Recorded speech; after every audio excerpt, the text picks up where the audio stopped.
नमस्ते। आज हम हिंदी अ पाठ्यक्रम में सम्मिलित मानवीय करुणा की दिव्य चमक पाठ का अध्ययन करेंगे, जो 10वीं के अ पाठ्यक्रम में सम्मिलित है।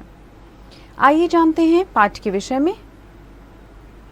मानवीय करुणा की दिव्य चमक, जैसा कि नाम से ही स्पष्ट होता है, मानवीय अर्थात मानव का, दिव्य अर्थात एक ऐसी अलौकिक चमक की बात यहाँ की जा रही है। दिव्य चमक की अगर हम बात कहें, दिव्य अर्थात अलौकिक, जो इस संसार का प्रतीत नहीं हो रहा, जो दिव्य है, जो स्वर्ग के समान है और जिसका एक अलौकिक बहुत ही सुंदर सा रूप है, उसके लिए दिव्य शब्द का प्रयोग हुआ है।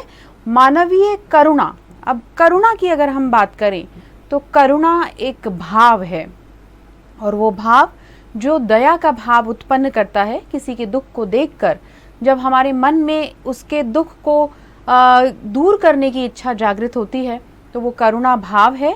तो मानवीय करुणा की दिव्य चमक एक ऐसे ही महान व्यक्तित्व के विषय में बताती हैं, जो फादर कामिल बिल्के हैं। आइए जानते हैं इनके विषय में। मानवीय करुणा की दिव्य चमक इनके विषय में क्यों कहा गया और किस प्रकार ये भारतीय संस्कृति के लिए एक अच्छे हस्ताक्षर के रूप में, एक ऐतिहासिक व्यक्तित्व के रूप में हमेशा हमारे दिलों पर छा गए हैं। जानते हैं लेखक के विषय में, जो श्री सर्वेश्वर दयाल सक्सेना जी हैं। सर्वेश्वर दयाल सक्सेना का जन्म सन 1927 में जिला बस्ती, उत्तर प्रदेश में हुआ। इनकी उच्च शिक्षा इलाहाबाद विश्वविद्यालय से हुई। वे अध्यापक, आकाशवाणी में सहायक, प्रोड्यूसर, दिनमान में उपसंपादक और पराग के संपादक रहे। सन 1983 में उनका आकस्मिक निधन हो गया। सर्वेश्वर बहुमुखी प्रतिभा के साहित्यकार थे। वे कवि, कहानीकार, उपन्यासकार, निबंधकार और नाटककार थे। सर्वेश्वर की प्रमुख कृतियां हैं काठ की घंटियां, कुआनो नदी, जंगल का दर्द, खूंटियों पर टंगे लोग कविता संग्रह है, पागल कुत्तों का मसीहा, सोया हुआ जल उपन्यास है, लड़ाई एक कहानी संग्रह है और बकरी नाम का एक नाटक है। भौ भौ खौ खौ, बतूता का जूता, लाख की नाक बाल साहित्य है। चर्चे और चरखे उनके लेखों का संग्रह है। खूंटियों पर टंगे लोग पर उन्हें साहित्य अकादमी का पुरस्कार मिला। सर्वेश्वर की पहचान मध्य वर्गीय आकांक्षाओं के लेखक के रूप में की जाती है। मध्य वर्गीय जीवन की महत्वाकांक्षाओं, सपनों, संघर्ष, शोषण, हताशा और कुंठा का चित्रण उनके साहित्य में मिलता है। मध्य वर्गीय अर्थात जो बीच के स्तर के लोग हैं, मिडिल क्लास जिनको हम कहते हैं, तो उस जीवन की, उनके जीवन की क्या महत्वाकांक्षाएं हैं, क्या चाहते हैं वो, अपने जीवन की इच्छाएं क्या हैं, उनके संघर्ष किस प्रकार के हैं, उनके सपने क्या हैं और किस प्रकार उन्हें कई बार शोषण का शिकार भी होना पड़ता है, किस प्रकार निराशा हाथ लगती है। ऐसे अनेक अपनी रचनाओं के माध्यम से लेखक ने पाठकों तक अपने साहित्य को पहुंचाया है और इसमें बेबाक सच कहने का साहस दिखता है। सर्वेश्वर जी एक स्तंभकार भी थे। स्तंभकार अर्थात जो कॉलम लिखते हैं, स्तंभकार थे। चर्चे और चरखे नाम से दिनमान, जो कि में जो स्तंभ लिखते थे, दिनमान में जो स्तंभ लिखते थे, उनमें बेबाक सच कहने का साहस दिखता है। तो जो सच्चाई जीवन की है उसे ये परिलक्षित करते हैं, बताते हैं, और उस कॉलम में अपने जो कुछ लिखते हैं वो सच्चाई पर ही आधारित होता है। उनकी अभिव्यक्ति में सहजता और स्वाभाविकता है कि इनके रचनाओं को पढ़ते समय एक सहजता उभरती है, सहजता से पाठक इन्हें पढ़ सकता है और बहुत ही स्वाभाविक है ये। तो ऐसा नहीं लगता कि कुछ काल्पनिक है, बल्कि सामान्य जनजीवन से जुड़े हुए इनके घटनाक्रम हमें दिखाई देते हैं। पाठ का संक्षिप्त परिचय देखते हैं। संस्मरण शैली। बच्चों, संस्मरण क्या होता है? संस्मरण शैली, शैली अर्थात स्टाइल, एक लिखने का ढंग। लेकिन संस्मरण, संस्मरण क्या है? कोई याद, कोई ऐसी घटना जिसे आप भूल नहीं सकते, वो संस्मरण है। तो संस्मरण शैली में रचित इस पाठ का संबंध फादर कामिल बुल्के से है। भारत को अपनी कर्म भूमि बनाने वाले फादर बुल्के का जन्म बेल्जियम, यूरोप के रैम्सचैपल शहर में हुआ था। वे हिंदी को राष्ट्रभाषा के रूप में देखना चाहते थे। अब क्या विशेषता थी फादर कामिल बुल्के की? उनका जन्म तो बेल्जियम में हुआ, परंतु भारत के प्रति इनके मन में विशेष लगाव था, अगाध प्रेम था, और इसी कारण वे भारत आकर रहे भी और हिंदी को राष्ट्रभाषा बनाने के लिए उन्होंने अत्यधिक प्रयास किया। बच्चों, कुछ यहाँ पर मैं समझाना चाहूँगी कि कई हम ऐसी विचारधारा रहती है कि हिंदी हमारी राष्ट्रभाषा है। ऐसी विचारधारा की अगर हम बात कर रहे हैं तो मैं ये स्पष्ट करना चाहूँगी कि हिंदी संवैधानिक दृष्टि से यदि हम देखें तो भारत की राजभाषा है, जिसे 14 सितंबर 1949 को राजभाषा का दर्जा दिया गया, स्थान मिला। संविधान सभा द्वारा इसे राजभाषा घोषित किया गया, परंतु संविधान की दृष्टि से हिंदी हमारी राष्ट्रभाषा नहीं है। संविधान द्वारा इसे राष्ट्रभाषा का स्थान प्राप्त नहीं हुआ, अपितु राजभाषा का स्थान प्राप्त हुआ है। और फादर कामिल बुल्के का प्रयास उस समय भी ये रहा जब वे भारत में थे कि हिंदी को राष्ट्रभाषा बनाया जाए, परंतु ऐसी स्थिति आज तक नहीं आई है। प्रसिद्ध हिंदी अंग्रेजी कोश जो कि फादर बुल्के द्वारा तैयार किया गया की विशेषताएं देखिए कि बेल्जियम से आकर ये भारत की संस्कृति को इन्होंने देखना चाहा और भारत के विषय में जानना चाहा, और यहाँ आकर हिंदी के लेखन, अध्यापन, लेखन में और हिंदी पढ़ने में इनकी विशेष रुचि रही और अनेक पुस्तकों का इन्होंने यहाँ पर लेखन किया, जिसमें से एक अंग्रेजी हिंदी कोश, जिसे आप डिक्शनरी कहते हैं, तो एक अंग्रेजी हिंदी कोश भी फादर कामिल बुल्के ने यहाँ तैयार किया। फादर बुल्के पारंपरिक अर्थ में सन्यासी नहीं थे। पारंपरिक अर्थ से क्या तात्पर्य है? अर्थात परंपरा से जिसे हम सन्यासी मानते हैं कि ये इनका किसी के प्रति लगाव नहीं है या ये विरक्त रहते हैं, किसी के साथ इनके कोई इतने पारिवारिक रिश्ते नहीं हैं, अपितु ये ऐसे रिश्ते बनाते थे। परिवार तो इनका दूर रहता था, बेल्जियम में रहते थे, परंतु इस प्रकार के रिश्ते इनके होते थे कि ये मधुर संबंध लेखक के साथ भी आगे हम पाठ के माध्यम से जानेंगे। सर्वेश्वर दयाल सक्सेना जी के साथ इनके कितने प्रगाढ़ संबंध थे, कितने मधुर संबंध थे। एक बार ये जिसके साथ संबंध स्थापित करते थे वो सहजता से जीवन पर्यंत बना रहता था, आगे तक चलता रहता था। तो इस प्रकार ये पारंपरिक अर्थ में सन्यासी नहीं कहलाए गए। लेखक के साथ उनके घनिष्ठ संबंधों की झलक हमें इस संस्मरण में मिलती है। लेखक का मानना है कि जब तक राम कथा है, इस विदेशी भारतीय साधु को याद किया जाएगा। अब क्यों लेखक ने ऐसा कहा कि जब तक राम कथा है इन्हें याद किया जाएगा? क्योंकि राम कथा के विस्तार में फादर कामिल बुल्के ने बहुत प्रयास किया और उन्होंने एक राम कथा भी लिखी, जिसके माध्यम से वे वाल्मीकि द्वारा रचित राम कथा को एक दिग्विजय मानते हैं कि ये एक बड़ी विजय है और राम का चरित्र इतना महापुरुषों के समान है कि जिनसे हमें सीख लेनी चाहिए। इस प्रकार ये राम कथा को आगे बढ़ाते हैं और उसका प्रचार भी करते हैं। तो इस विदेशी भारतीय साधु को याद किया जाएगा तथा उन्हें हिंदी भाषा और बोलियों के अगाध प्रेम का उदाहरण माना जाएगा।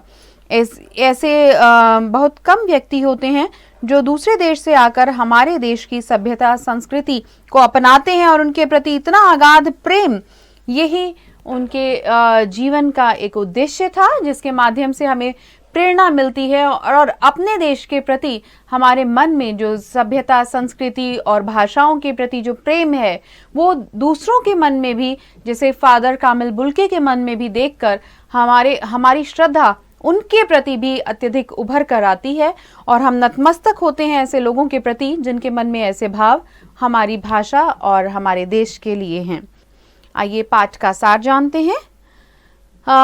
बेल्जियम में रैम्सचैपल में जन्मे फादर बुल्के। तो कहाँ जन्म हुआ फादर बुल्के का? बेल्जियम के रैम्सचैपल में जन्मे फादर बुल्के बचपन से ही अत्यंत संवेदनशील थे, बहुत संवेदनशील थे, भावुक थे। इनके स्वभाव की प्रमुख विशेषताओं शांति, करुणा और ममता को देखकर माँ ने बचपन में ही इन्हें बड़े होकर सन्यासी बनने की घोषणा कर दी। अब किस प्रकार एक छोटे से बच्चे को देखकर उनकी माँ उनके भविष्य की घोषणा कर रही हैं कि जैसा इनका व्यवहार है इस तरह से तो ये सन्यासी बनेंगे, और वही फादर कामिल बुल्के की माँ ने किया कि उनके जो हाव भाव थे, जो विचार थे और जिस प्रकार का उनका व्यवहार था, उसे देखते हुए उनकी माँ ने बचपन में ही कह दिया कि ये बड़े होकर सन्यासी बनेंगे।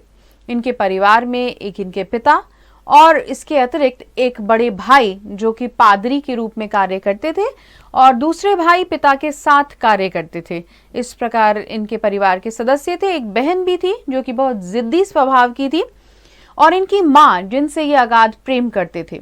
और कुछ वर्षों बाद जब ये भारत आ गए, भारत की संस्कृति ने इन्हें सम्मोहित किया और इन्होंने भारत आने का निश्चय किया, और भारत आकर हिंदी पढ़ने और पढ़ाने के प्रति इनकी विशेष रुचि उजागर हुई। भारत आकर भी अपने पिता और भाइयों को ये इतना अधिक याद नहीं करते थे, परंतु माँ के साथ इनका जो जुड़ाव था, लगाव था, वो पत्रों के माध्यम से भी और पत्रों को पढ़कर जो इनके हाव भाव परिलक्षित होते थे, दिखते थे, उसके प्रति भी एक प्रेम भाव माँ के प्रति इनके मन में सदैव रहा। ऐसा हमें देखने को मिलता है इस पाठ के माध्यम से।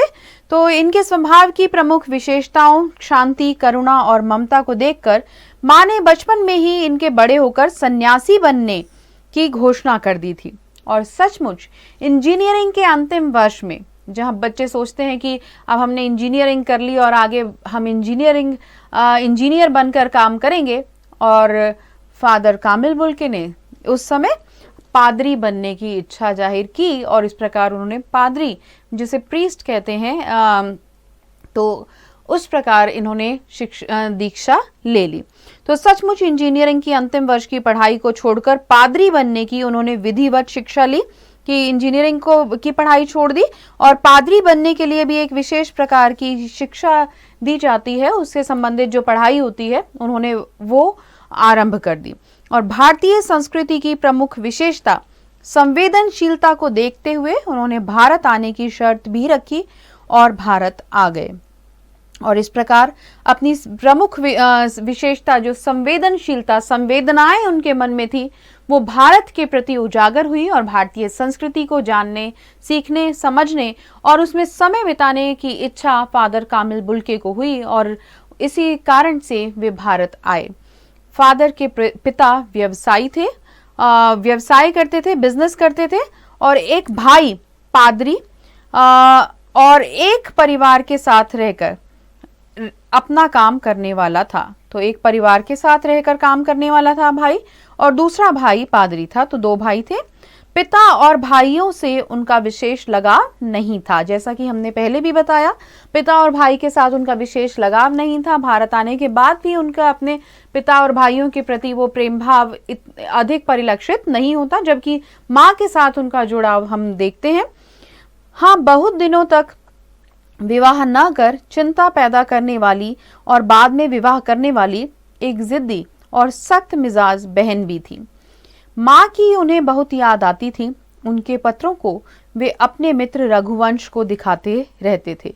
तो माँ के पत्रों को वे अपने मित्र रघुवंश को भी दिखाते थे, और माँ की उन्हें याद भी आती थी। Now subscribe to Bright Duty course at ₹1 per day only. Download Bright Duty app from Play Store and get the online courses prepared by competent and experienced teachers for different education boards of classes 6 to 10. Bright Duty courses are available for the subjects of Math, Science, Social Science, English and Hindi in English and Hindi medium. Bright Duty follows 3-step approach, that is learning, assessment and exam preparation. In learning, topic-wise video lectures with explanation of concepts and discussion of textbook examples and questions are available with the solutions. In assessment, topic-wise online MCQ test, practice assignments and chapter-wise question bank are available with the solutions. In exam preparation, previous year's question papers, sample papers and model test papers are available with the solutions. Sign up today on Bright Tutor and avail your courses at affordable prices.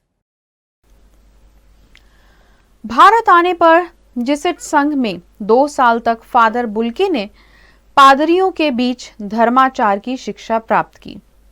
9-10 वर्ष तक दार्जिलिंग में रहकर अध्ययन कार्य किया और कलकत्ता, जिसे कोलकाता कहते हैं, में रहते हुए बीए तथा इलाहाबाद से एमए की परीक्षाएं उत्तीर्ण की। प्रयाग विश्वविद्यालय के हिंदी विभाग से सन 1950 में शोध प्रबंध रामकथा उत्पत्ति और विकास लिखा। इस प्रकार उन्होंने एक रामकथा शोध प्रबंध लिखा और रांची में सेंट जेवियर्स कॉलेज के हिंदी तथा संस्कृत विभाग के विभागाध्यक्ष के रूप में उन्होंने कार्य किया। उन्होंने मातरलिंक के प्रसिद्ध नाटक ब्लू बर्ड का रूपांतर नीला पंछी के नाम से भी किया। बाइबल का अनुवाद किया। एक अंग्रेजी हिंदी कोश भी तैयार किया और हिंदी के प्रति अपना प्रेम प्रकट किया। अंग्रेजी हिंदी कोश जो उन्होंने तैयार किया, उसके प्रति उनका हिंदी भाषा के प्रति अनन्य प्रेम प्रकट होता है। फादर भारत में रहते हुए 2-3 बार ही अपने देश बेल्जियम गए, तो जो कि विशेष रूप से स्पष्ट करता है कि भारत के प्रति इनके मन में कितना प्रेम, कितनी श्रद्धा थी कि यही इन्होंने अपना जीवन यापन किया, जबकि जन्मभूमि इनकी बेल्जियम थी, लेकिन फिर भी अपने पूरे जीवन में भारत आने के बाद ये केवल 2-3 बार ही अपने देश बेल्जियम गए। लेखक का परिचय, जो हमारे लेखक सर्वेश्वर दयाल सक्सेना जी हैं, ये फादर से इलाहाबाद में मिले थे, उसी के विषय में पढ़ते हैं। लेखक का परिचय फादर से इलाहाबाद में रहते हुए हुआ और दिल्ली आने पर भी बना रहा। परिमल में हुई मुलाकातों के दौरान उनके महान व्यक्तित्व से प्रभावित होकर उनके साथ पारिवारिक संबंध बन गए। तो किस प्रकार के पारिवारिक संबंध हमें दिखाई देते हैं कि लेखक सर्वेश्वर दयाल सक्सेना जी के घर उनके परिवार के विशेष उत्सवों में, उनके परिवार के प्रमुख घटनाओं पर फादर विशेष रूप से उपस्थित रहते थे और एक बड़े भाई की भूमिका इनकी होती थी। हमेशा सहजता से अपनी बात को कहकर सांत्वना देने का भी कार्य करते थे। आप देखेंगे, पढ़ेंगे इसके माध्यम से कि जब लेखक की पत्नी और पुत्र की मृत्यु हो जाती है तो किस प्रकार फादर कामिल बुल्के उनको सांत्वना देते हैं और उनकी दी गई सांत्वना के वो वाक्य, वो शब्द लेखक के अंतर्मन को छू जाते हैं और एक विशेष प्रकार की शांति उन्हें प्रदान होती है। तो नीली आंखों वाले, इनका व्यक्तित्व यहाँ पर बताया गया है कि नीली आंखों वाले गोरे रंग के फादर अपनी झाई मारती भूरी दाढ़ी के साथ लंबे सफेद चोगे में लिपटे रहते हैं। आप चित्र देख रहे हैं, ये चित्र फादर कामिल बुल्के का है। ईश्वर में उनकी गहरी आस्था थी, सभी के प्रति उनमें वात्सल्य उमड़ता रहता। तो वात्सल्य भाव, प्रेम का भाव, ममता का भाव उनके मन में रहता था। वे निर्लिप्त होकर हंसी मजाक और गोष्ठियों में शामिल होते थे, गंभीर बहसों में और चर्चाओं पर बेबाक राय देते थे। प्रियजनों के सभी उत्सवों और संस्कारों में, मुश्किल घड़ियों में भी शामिल होकर बड़े भाई और पुरोहितों जैसा आशीष देते और अपनत्व जताते थे। तो इस प्रकार का व्यवहार फादर कामिल बुल्के का रहा कि अपने देश से दूर आकर दूसरे देश में रहना और उनकी सभ्यता संस्कृति को अपनाना और साथ ही वहाँ के लोगों के साथ एक पारिवारिक सदस्य के रूप में उनके साथ व्यवहार करना, ये परिलक्षित करता है कि फादर कामिल बुल्के कितने आत्मीय भाव के थे और कितनी संवेदनशीलता इनके अंदर थी। उनके संपर्क में आने वाला उनकी करुणा से भीग जाता था। करुणा स्पष्ट को हम पहले भी इस पर चर्चा कर चुके हैं कि करुणा क्या है? दया का भाव, जो किसी के दुख को देखकर मन में उत्पन्न होता है, दया भाव, वो करुणा है। तो जो उनके संपर्क में आता, उसके दुख को देखकर फादर कामिल बुल्के के मन में करुणा का भाव जागृत होता और कर्म का एक नया संकल्प लेने को प्रेरित होता था। वो कर्म करना चाहते थे, उसकी सहायता करना चाहते थे। इस प्रकार के भाव उनके मन में आते थे। लेखक को 35 वर्ष तक फादर के अपनत्व का वरदान मिला था। कितना लंबा समय, 35 वर्ष का समय लेखक ने फादर कामिल बुल्के के साथ बिताया और वो एक अपनत्व का भाव था। लेखक इलाहाबाद की सड़कों पर साइकिल चलाते फादर के पास दौड़कर चला आता। अब इस प्रकार देखिए आप कि कितने महान व्यक्तित्व, कितने बड़े व्यक्तित्व के साथ में लेखक का अपनेपन का भाव कि साइकिल चलाते चलाते वे दौड़कर उनके पास पहुंच गए हैं और उनकी साइकिल रोक देता है और अपने पढ़ने की जानकारी देता था। परंतु वे कभी आवेश में नहीं आते थे, कभी गुस्से में नहीं आते थे कि इस प्रकार साइकिल चलाते चलाते सड़क पर दिखाई दे रहे हैं फादर कामिल बुल्के और लेखक ने वहां उनके पास पहुंचकर साइकिल रोक दी और अपने बताने लगे अपने बारे में। तो इस प्रकार की उत्सुकता और को देखकर फादर कामिल बुल्के हमेशा शांत ही रहते थे, कभी आवेश में नहीं आए, ना ही वे क्रोधित होते थे। लेखक ने अपने पुत्र को पहली बार अन्न खिलाए जाने के संस्कार के अवसर पर फादर की आंखों में तैरते वात्सल्य का अनुभव किया। तो पहली बार जब लेखक के पुत्र को अन्न खिलाया जाना था, अन्नप्राश, जब उनका एक उत्सव, छोटा सा परिवार का एक समारोह था, उसमें फादर कामिल बुल्के आए और उस समय लेखक ने पहली बार फादर की आंखों में तैरते हुए वात्सल्य भाव का अनुभव किया। किस प्रकार वे प्यार से लेखक के बेटे को प्यार कर रहे थे। पत्नी और पुत्र की मृत्यु पर फादर की दी सांत्वना में जब लेखक की पत्नी और पुत्र की मृत्यु हुई तो फादर कामिल बुल्के ने किस प्रकार सांत्वना के वो शब्द कहे जिन्हें सुनकर लेखक के मन को एक दीर्घ शांति मिली, एक साहस मिला जीवन में आगे बढ़ने का। अन्यथा ये समय अत्यधिक कष्टकारी होता है और ऐसा ही लेखक के साथ वो समय आया जब पत्नी और पुत्र की मृत्यु हो गई। तो फादर की दी गई सांत्वना, उन्होंने शब्द कहे, वाक्य कहे, हर मौत दिखाती है जीवन को नई राह, कि हर मौत दिखाती है जीवन को एक नई राह। मौत तो हो रही है, मृत्यु पाने वाले तो मृत्यु को प्राप्त कर चुके, लेकिन जो व्यक्ति जीवित रह जाते हैं, उनके परिवार के सदस्य, उनको एक नई राह को चुनना होता है, एक नए रास्ते को अपनाना होता है। और यही लेखक के लिए, सर्वेश्वर दयाल सक्सेना जी के लिए प्रेरणास्पद वे वाक्य थे जिनके माध्यम से उन्हें अपने उस गहरे आघात को झेलने का साहस मिला। कही पंक्ति ने लेखक को एक अनोखी शांति प्रदान की। वास्तव में फादर की सांत्वना के दो शब्द बड़े से बड़े दुख में भी गहरी तपस्या के बाद मिलने वाली अनोखे जीवन की मार्गदर्शक रोशनी प्रदान करते हैं। ये आगे प्रश्न भी आएगा कि लेखक के फादर के सांत्वना के दो शब्द बड़े से बड़े दुख को भी गहरी तपस्या के बाद मिलने वाली, कि गहरी तपस्या करने के बाद मन को जो शांति प्रदान होती है, ऐसा ही लेखक के साथ हुआ जब उन्होंने फादर कामिल बुल्के के सांत्वना वाले वो दो शब्द सुने, उनके विचार सुने, तो उन्हें बेहद शांति मिली। क्योंकि अपनत्व का भाव जो फादर कामिल बुल्के का लेखक के साथ था, वो उस स्थिति में इस प्रकार दृढ़ मजबूत हो गया था कि वो उनके साथ खड़े हैं, उनके साथ तत्पर हैं और जीवन की एक नई राह उनकी प्रतीक्षा कर रही है। तो अनोखे जीवन की मार्गदर्शक रोशनी इस प्रकार से लेखक को भी प्रदान की उन्होंने अपने वाक्यों से। फादर अपने अकाट्य तर्कों से हिंदी को राष्ट्रीय एकता की दृढ़ता में सहायिका सिद्ध करते थे। जैसा कि हम पहले भी चर्चा कर चुके हैं कि फादर की दृढ़ इच्छा थी कि हिंदी को राष्ट्रभाषा बनाया जाए, राष्ट्रभाषा घोषित किया जाए, और इसी के लिए वे अकाट्य तर्क भी देते थे। अकाट्य अर्थात जो काटे ना जा सके, इस प्रकार के तर्क देते थे वे। बहुत सारे रीजंस बताते थे कि हिंदी को क्यों राष्ट्रभाषा बनाया जाना चाहिए और इससे राष्ट्रभाषा बनाने पर जोर देते थे। वे हिंदी भाषियों को ही हिंदी की उपेक्षा करने पर झुंझलाते और दुखी हो जाते थे। हिंदी भाषी जब हिंदी के प्रति उस प्रकार का प्रेम और अपनत्व का भाव नहीं रखते, ऐसे समय में फादर कामिल बुल्के को उनके प्रति अत्यधिक झुंझलाहट होती थी ऐसे हिंदी भाषियों को लेकर कि वो अपनी भाषा के प्रति उस प्रकार का सम्मान क्यों नहीं करते जिसकी वो अधिकारिणी है। तो फादर की मृत्यु दिल्ली में जहरबाद से पीड़ित होकर हुई।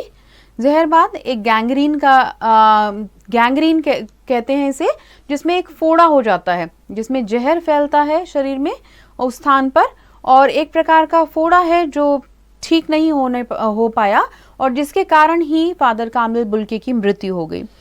अंतिम समय में उनकी दोनों हाथों की उंगलियां सूज गई थी। दिल्ली में रहकर भी लेखक को उनकी बीमारी और उपस्थिति का ज्ञान न होने पर बहुत अफसोस हुआ। तो पाठ के माध्यम से हम जानते हैं कि सर्वेश्वर दयाल सक्सेना जी, जिनका अगाध प्रेम था फादर कामिल बुल्के के साथ, जब फादर कामिल बुल्के को जहरबाद से वे ग्रसित हुए, उनको ये इस परेशानी का सामना करना पड़ा। उस समय वे दिल्ली में थे, परंतु लेखक को यह नहीं पता लग पाया और इस बात का पछतावा उन्हें रहा। 18 अगस्त 1982 की सुबह 10 बजे कश्मीरी गेट के निकलसन कब्रगाह में उनका ताबूत एक नीली गाड़ी से रघुवंश जी के बेटे, परिजन राजेश्वर सिंह और कुछ पादरियों ने उतारा। रघुवंश जो उनके मित्र थे, उनके बेटे ने, और परिजन राजेश्वर सिंह एक जो उनके चिर परिचित लोग थे, और कुछ पादरी जो क्रिश्चियन समुदाय के पुजारी कहे जाते हैं, पादरी, उन्होंने उस ताबूत में से ताबूत को उतारा एक नीले रंग की गाड़ी में से, और अंतिम छोर पर पेड़ों की सघन छाया से ढकी कब्र तक ले जाया गया। तो पेड़ों की घनी छाया से ढकी हुई एक स्थान था, कब्र थी, वहां पर ले जाया गया जहां पर इन्हें दफनाया जाना था। उपस्थित लोगों में जैनेन्द्र कुमार, जो साहित्य के प्रमुख हस्ताक्षर रहे हैं, जैनेन्द्र कुमार, विजयेंद्र स्नातक, अजीत कुमार, डॉक्टर निर्मला जैन, इलाहाबाद के प्रसिद्ध विज्ञान शिक्षक डॉक्टर सत्य प्रकाश, डॉक्टर रघुवंश, मसीही समुदाय के अन्य लोग और पादरीगण थे। तो ये सभी फादर कामिल बुल्के को अपने श्रद्धा सुमन अर्पित करने के लिए गए, श्रद्धांजलि देने के लिए वहां उपस्थित थे। फादर के मृत शरीर को कब्र पर लिटाने के बाद रांची के फादर पास्कल तोयनाग ने मसीही विधि से अंतिम संस्कार किया। फादर कामिल बुल्के, जो कि एक क्रिश्चियन ईसाई धर्म को मानने वाले थे, उन्होंने उसी के अनुसार, उन्हीं विधियों के अनुसार उनका अंतिम संस्कार किया गया, और जिसके लिए रांची से फादर पास्कल तोयना आए हुए थे, और इस विधि से, मसीही विधि से अंतिम संस्कार किया गया।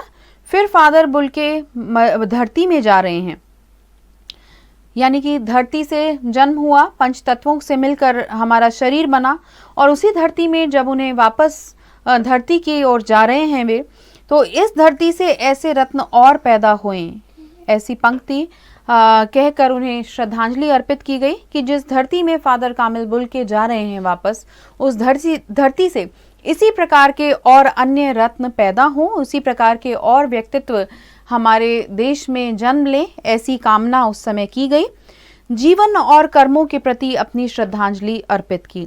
डॉक्टर सत्यप्रकाश ने भी अपनी श्रद्धांजलि में उनके अनुकरणीय जीवन को नमन किया है कि ऐसा जीवन जो अनुकरण करने योग्य है, अर्थात जिसको हम अपना सकते हैं, उनके पद चिन्हों पर चल सकते हैं, उनके अनुगामी बन सकते हैं, उनको अपना सकते हैं जीवन में। फादर बुल्के ने सभी को जीवन का अमृत पिलाया।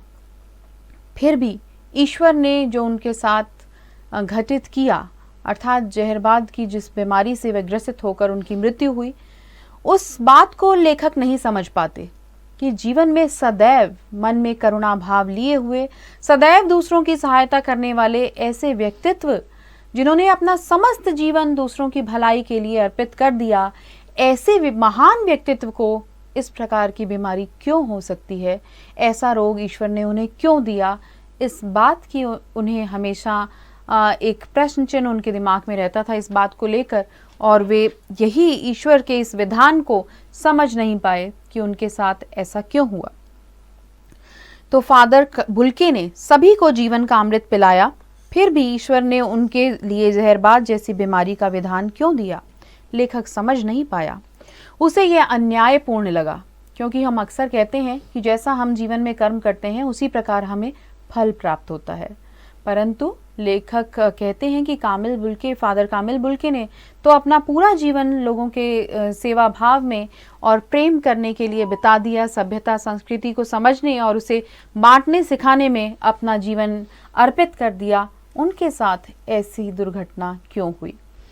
लेखक फादर को एक ऐसे सघन वृक्ष की उपमा देता है। सघन वृक्ष की उपमा, बच्चों वृक्ष क्या काम करता है? घना वृक्ष, सघन अर्थात घना, घना वृक्ष क्या करता है? हमें छाया प्रदान करता है, हमें शांति प्रदान करता है। और ऐसा ही फादर कामिल बुल्के अपने जीवन के में चिर परिचित लोगों के साथ, अन्य सभी के साथ ऐसा व्यवहार रखते थे। इसीलिए इन्हें सघन वृक्ष की उपमा दी है, जो अपनी घनी छाया, फल, फूल और गंध से सबका होने के बाद भी सबसे अलग और सर्वश्रेष्ठ था। कि ऐसे वृक्ष जो अपनी छाया, फल, फूल और गंध अर्थात जो कुछ उनके पास है उसी से अपना सर्वस्व समर्पण करते हुए समाज सेवा में, जन सेवा में उन्होंने अपना समय व्यतीत किया, और ऐसा करने के बाद भी वे सबसे अलग हैं और सर्वश्रेष्ठ हैं। Now, subscribe to Bright Duty course at ₹1 per day only. Download Bright Duty app from Play Store and get the online courses prepared by competent and experienced teachers for different education boards of classes 6 to 10. Bright Duty courses are available for the subjects of Math, Science, Social Science, English and Hindi in English and Hindi medium. Bright Duty follows 3-step approach, that is learning, assessment and exam preparation. In learning, topic-wise video lectures with explanation of concepts and discussion of textbook examples and questions are available with the solutions. In assessment, topic-wise online MCQ test, practice assignments and chapter-wise question bank are available with the solutions. In exam preparation, previous year's question papers, sample papers and model test papers are available with the solutions. Sign up today on Bright Tutor and avail your courses at affordable prices.